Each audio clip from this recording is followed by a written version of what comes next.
بالله من الشيطان الرجيم.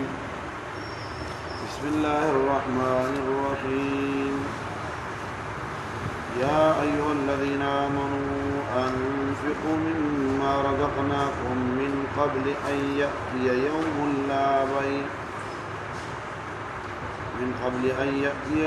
لا بيع فيه ولا خلة ولا شفاعة والكافرون هم الظالمون.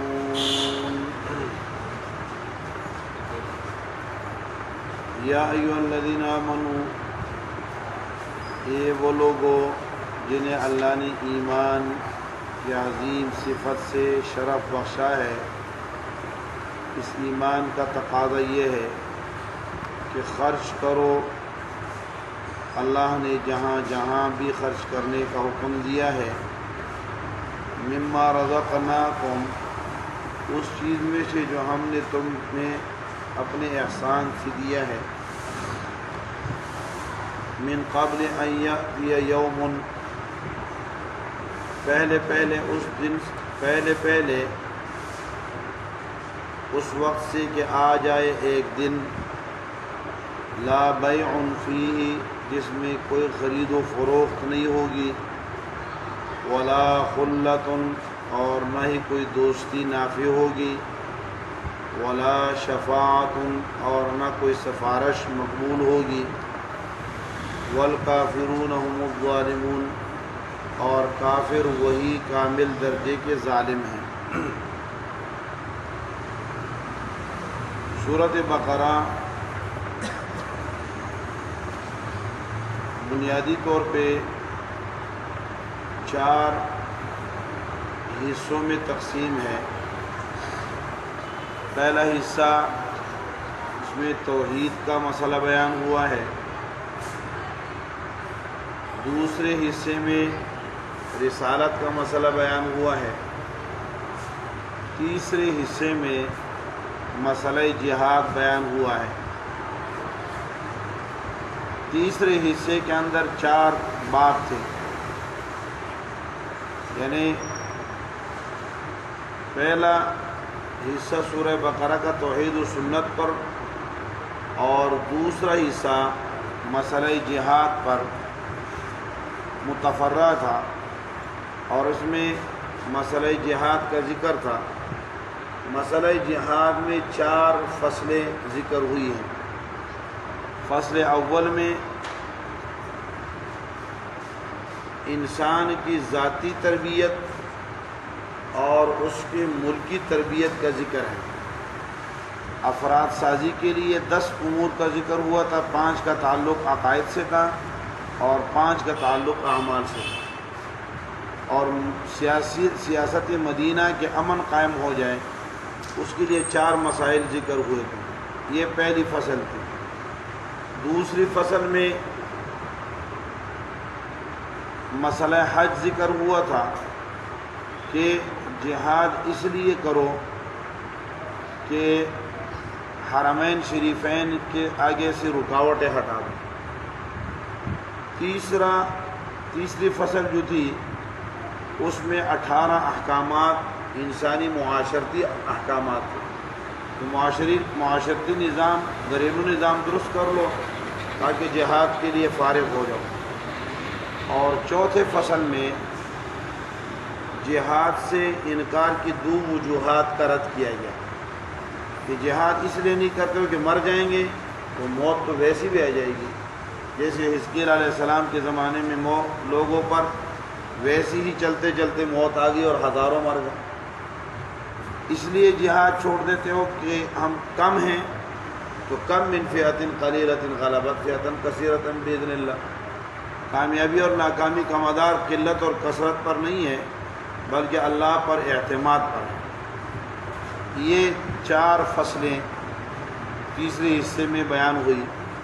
یہاں سے جو آیت ہم نے پڑھی ہے، آیت نمبر 254، اس آیت سے لے کر اور آخری صورت تک اس صورت کا آخری اور چوتھا مضمون ہے، وہ ہے انفاق. انفاق اور مقصد انفاق توحید، یعنی اللہ کے راستے میں خرچ کرو۔ مسلمانوں کی گھریلو انتظام کے درست ہونے کے بعد اب پیسے لگاؤ کہ مسلمانوں کا بیت المال بنے، بیت المال کے اندر سے پھر وہ مسلمانوں کے مصارف کا انتظام کر سکے، اور ان مصارف میں فی سبیل اللہ بھی ہے، یعنی جہاد کے لیے بھی ہے، غریبوں کے لیے بھی ہے، اور اسی طرح جو ہے انہی کے اندر لوگوں کے عام مسائل کا حل بھی بیت المال سے ہوگا۔ اگر کسی کے لیے واٹر سپلائی کا انتظام کرنا ہے تو وہ بھی اسی بیت المال سے ہوگا، کسی کے لیے اسکول کا انتظام کرنا ہے، کسی کی تعلیم کا نظام ہے، کسی کے علاج معالجے کا نظام ہے، تو یہ ساری کی ساری چیزیں کس سے چلیں گی؟ مسلمانوں کے انفاقات سے۔ اب انفاقات عام ہے، انفاقات واجبہ بھی ہے، انفاقات نفلیہ بھی ہیں۔ علامہ ابن کثیر رحمۃ اللہ علیہ فرماتے ہیں کہ یہاں سے تو یہ چوتھا باب شروع ہو رہا ہے۔ اس باب کے اندر بھی 4 فصلیں ہیں۔ پہلی فصل میں مسئلہ انفاق کا ذکر ہے، اللہ کے راستے میں خرچ کرو، اور مقصد انفاق کیا ہے؟ اللہ کی کلمے کی سربلندی، توحید اللہ لا الہ الا ہو۔ اور پھر اس کے ساتھ ہی لوگوں میں 2 جماعتیں بن جائیں گی، 2 حصوں میں لوگ بڑھ جاتے ہیں، منہم من آمن و منہم من کفر، کچھ مان جائیں گے کچھ نہیں مانیں گے۔ تو ان کی 3 مثالیں ذکر کی گئی ہے، ایک ابراہیم علیہ السلام کی، عزیر علیہ السلام کی، اور اس کی کیا کہتے ہیں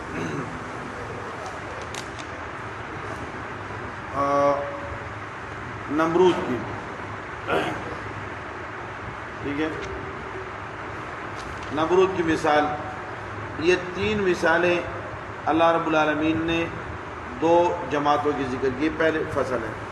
دوسری فصل میں مثالیں ہیں انفاق فی سبیل اللہ کی اور انفاق فی غیر سبیل اللہ کی، اور تیسرے فصل میں انفاق کے مقابلے میں ربا ہے، سود ہے، تو سود اور اس سے متعلقات اور جو حرام طریقے سے پیسے کمانے کے ذرائع ہیں ان پر رد ہیں، اور آخری فصل میں پوری صورت کا خلاصہ اور نچوڑ ہے۔ اس طرح صورت اپنے اختتام کو پہنچ جائے گی۔ تو فرمایا یا ایھا الذین آمنوا انفقوا، اے ایمان والو۔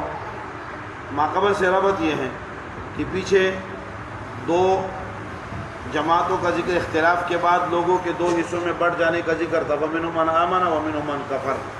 تو جو آمنت ہیں اب انہیں خطاب ہے کہ تم ایمان تو لے آئے ہو اختلاف کے زمانے میں، اب تمہاری ذمہ داری کیا ہے، کرنا کیا ہے؟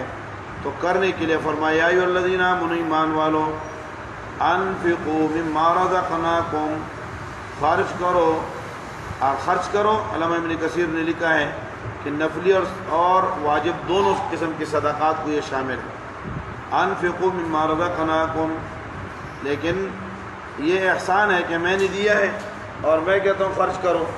انفقوا مما رزقناکم، اس میں سے بعض، سارے نہ دو، دیا بھی میں نے ہے، پورا مال نہ دو، بلکہ بعض، من تبعیض کے لیے، مما رزقناکم، اور دیا بھی میں نے ہے، میں نے تمہیں دیا ہے، اس میں سے خرچ کرو۔ اب خرچ کرنے کا زمانہ کب تک ہے، چانس آپ کے پاس کب تک ہے؟ فرمائے من قبل ان یأتی، پہلے اس سے کہ وہ دن آ جائے، لا بیع فیہ، انسان سمجھتا ہے کہ چلو دنیا سے چلا جاؤں گا، دنیا میں خرچ نہیں کرتا تو مرنے کے بعد خرچ کر لوں گا۔ بھئی کیسے خرچ کرو گے؟ کوئی چیز خرید لوں گا؟ فرمائے نہیں، لا بیع، وہاں بے ہی نہیں ہے، وہاں خرید و فروخت کا تصور ہی نہیں ہے۔ جب بے نہیں ہے تو آپ کے پاس ثمن نہیں ہے، جب ثمن نہیں ہے تو مبیع بھی نہیں ہے، نہ کوئی چیز خرید سکو گے نہ کوئی خود چیز بیچ سکو گے، تو خرید و فروخت کا راستہ بند ہے۔ بندہ کہتا ہے کہ کسی جگہ بندہ چلا جائے اور کوئی جاننے والا پہچاننے والا نہ ہو، جیب میں پیسے ہیں اور چیزیں لینا شروع کی، بیچنا شروع کی، بازار میں بیٹھ گیا، مارکیٹ میں بیٹھ گیا، کرتے کرتے سال، 1.5 سال میں، 5 سال میں، 2 میں، 4 میں، 2 مہینے، 2-4 مہینے میں اپنے لیے وہ کیا کر لیتا ہے، انتظام کر لیتا ہے۔ فرمایا یہاں سے جانے کے بعد وہاں لا بیع، کوئی مارکیٹ نہیں، کوئی دکان نہیں ہے کوئی خریدنے کا، کوئی آپ کے لیے پیسے بنانے کا، کوئی انتظام کرنے کا ٹھیا وہاں موجود نہیں، لا بیع فیہ، وہاں تو یہ زندگی من قبل ان یأتی یوم، یوم سے کیا مراد ہے؟ تو یوم سے بعض مفسرین کہتے ہیں کہ موت کا دن ہے، جس دن انسان کی روح قبض ہو جاتی ہے، بس آگے بے خرید و فروخت کا کوئی تصور ہی نہیں ہے، یا بعض کہتے ہیں کہ یوم سے مراد قیامت کا دن ہے، لیکن دونوں معنی ایک ہی ہے، کیونکہ کہتے ہیں من مات فقد قام علیہ القیامہ، جو مر گیا اس کی قیامت آ گئی۔ وہ کہتے ہیں گیدڑ نے چڑیا کو پکڑا نا، تو کہا کہ چڑیا نے کہا کہ مجھے چھوڑ دو، انہوں نے کہا کیوں؟ کہتے ہیں اگر مجھے نہیں چھوڑ دو تو قیامت آ جائے گی۔ انہوں نے کہا قیامت کیسے آئے گی؟ انہوں نے کہا بھائی یہ تو چھوڑ کے بتاؤں گا، جب چھوڑو گے تو تب بتاؤں گا۔ تو اس نے چھوڑ دیا، تو اس نے کہا کہ بھائی قیامت کیسے آتی اگر میں تمہیں کھا لیتا؟ انہوں نے کہا میں مر جاتا تو بس قیامت ہی آ جانی، تو جو مر گیا اس کی قیامت آ گئی۔ فرمایا کہ مرنے سے پہلے کیا کر لو؟ خرید اللہ کے راستے میں، اللہ کی دین پر خرچ کر لو۔ دیا اللہ نے ہے، دیا کس نے ہے؟ آپ کا کوئی کمال نہیں ہے۔ انسان اگر یہ کہے، یہ انسان جو ہے نا، یہ خلق الانسان ہلوعا، یہ بڑا جو ہے نا ناشکرا ہے، جب اس کے پاس اچھے حالات آتے ہیں کہ یہ تو میری محنت ہے۔ فرعون نے کیا کہا؟ انما اوتیت علی علم عندی، یہ تو میری اکانومنٹس ہونے کی بنیاد پہ میں جو ہے نا بڑا ماہر ہوں، جس کا معاشیات کا ماہر ہوں، اس لیے میں نے اتنے پیسے کما لیے۔ تو جب انسان کے پاس کچھ نہیں ہوتا کہتے اللہ دے دے، جب اللہ دیتا ہے کہتے میں نے بڑا کمال کیا۔ تو فرمایا کہ اس دن سے پہلے کہ جب کوئی خرید و فروخت نہیں ہوگی، جب خرید و دوسرا یہ ہوتا ہے چلو بازار نہیں ہے، چلو کوئی دوست مل جائے گا، وہ ٹھکانہ دے دے گا، وہ کھانا دے دے گا، وہ انتظام کر دے گا، وہ قرضہ دے دے گا۔ فرمایا لا خلا، وہاں دوستی بھی نہیں ہے۔ الاخلاء بعضهم لبعض عدو، وہاں سارے کے سارے دوست دشمن بن جائیں گے سوائے متقیوں، وہاں کوئی دوستی بھی کام نہیں آئے گی۔ ولا خلۃ نافعۃ منفعۃ، کوئی خلت نفع نہیں دے گی۔ اور تیسرا یہ ہوتا ہے کہ چلو یار پکڑا گیا ہوں تو کوئی جاننے والا، کوئی ملنے والا، کوئی سفارشی آ جائے گا، کوئی ناظم ایم پی اے ملے، کوئی آ جائے گزرتے ہوئے یاد چھاڑ دے، کوئی گل نہیں۔ تو فرمایا کہ ولا شفاع، وہاں سفارش بھی نہیں ہوگی۔ مانا سفارش لا شفاعۃ لکافر، کافر کے لیے سفارش نہیں ہے، یا لا شفاع یہ معنی نہیں ہے کہ وہاں سفارشیں ہوں گی ہی نہیں۔ معتزلہ اور بعض اہل حدیث کہتے ہیں کہ سفارش کوئی نہیں، تو سفارش ہوگی لیکن شرائط کے ساتھ ہوگی، ایمان والوں کے لیے سفارش ہوگی۔ فرمایا لا خلۃ ولا بیع ولا شفاعۃ، اور راستے بند ہو گئے۔ اسی لیے جو کرنا ہے تو جب تک سانس ہے تب تک جان سے تب کرنا ہے۔ اب مرنے کا وقت آتا ہے، کہتے ہیں آپ کیا کر دو، بیڑا ذبح کر دو، اب کیا کہتے ہیں آپ فلاں دے دو، فلاں کر دو، فلاں کر دو، نہیں، جب آپ خود زندہ ہیں اپنے ہاتھ سے، جب تک آپ کے پاس، شیخ سعدی رحمۃ اللہ علیہ فرماتے ہیں ایک بادشاہ کا ایک بیٹا اس کا نائب بنا، بادشاہ فوت ہو گیا، تو بادشاہ کے بیٹے نے پیسے خرچ کرنا شروع کیے، تو کسی نے اس کو کہا کہ شہزادے یہ پیسے جو ہے نا یہ کس کے لیے؟ بادشاہ نے بڑی محنت کر کے کمائے ہیں، تو اسے اس طرح جو ہے نا خرچ نہ کرو۔ انہوں نے کہا مجھے اللہ نے اس کا مالک بنایا ہے، چوکیدار نہیں بنایا۔ مالک خرچ کرنے کے لیے ہوتا ہے، چوکیدار جو ہے محفوظ رکھنے کے لیے ہوتا ہے۔ تو کہا کہ مجھے اللہ نے مالک بنایا کہ خود بھی کھاؤں، لوگوں کو بھی خرچ کروں۔ تو دنیا میں اگر اللہ نے کسی کو دیا ہے تو یہ کس کے لیے ہے؟ یہ خرچ کرنے کے لیے، اللہ کے راستے میں دینے کے لیے۔ والکافرون هم الظالمون، اور کافر وہی بڑے ظالم ہیں جنہوں نے اللہ رب العالمین کے احکامات کی نافرمانی کی ہے۔ اللہ نے جو کہا اس کی مخالف چلے، تو جو اللہ نے کہا عبادت میرے لیے کرنی ہے، انہوں نے اللہ کے علاوہ کی عبادت کی ہے تو ظلم کیا ہے۔ یا کافر ظالم ہے کیونکہ وہ کیا کرتا ہے؟ اپنے آپ کو آگ میں جھونکنے کے لیے پیش کر رہا ہے۔ کافر اگر کفر کر رہا ہے، ظالم ظلم کر رہا ہے، اور کوئی آدمی بدعملی کر رہا ہے، تو یہ بڑا ظالم اس لیے کہ یہ اپنے آپ کو اس آگ میں ڈالنے کے لیے اپنے نفس پر ظلم کر رہا ہے، اس آگ میں پھینکنے کے لیے یہ کیا ہے؟ اپنے آپ کو تیار کر رہا ہے۔ اللہ رب العالمین مجھے اور آپ کو عمل کرنے کی توفیق نصیب کرے۔